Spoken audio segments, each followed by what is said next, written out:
তোমাদেরকে একটা life lesson দিই, সবসময় চেষ্টা করবা যে তুমি যেন তোমার বেস্ট ফ্রেন্ড হও, মানে নিজেকে নিজের বেস্ট ফ্রেন্ড বানানোর চেষ্টা করবা। কারণ বেস্ট ফ্রেন্ড বলে আসলে এই শব্দটা কতটা বাস্তব আমি জানি না।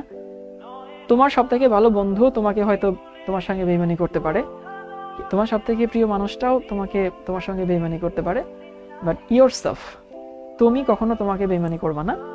তো চেষ্টা করবা নিজেকে সব থেকে নিজের ভালো বন্ধু বানানোর, নিজেকে ভালোবাসবা, নিজের সঙ্গে মাঝে মধ্যে গল্প করবা, নিজের সঙ্গে মাঝে মধ্যে ঝগড়াও করবা। সো তখন হয় কি, এটাকে সেলফ টক বলে।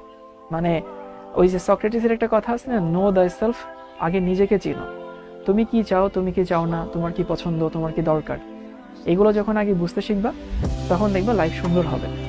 সব সময় অন্য মানুষের সঙ্গে গল্প করা, অন্য মানুষের সঙ্গে সবকিছু শেয়ার করা, হ্যাঁ বন্ধু থাকতেই পারে, কিন্তু তোমার সব থেকে বড় বন্ধু যেন তুমি নিজে হও।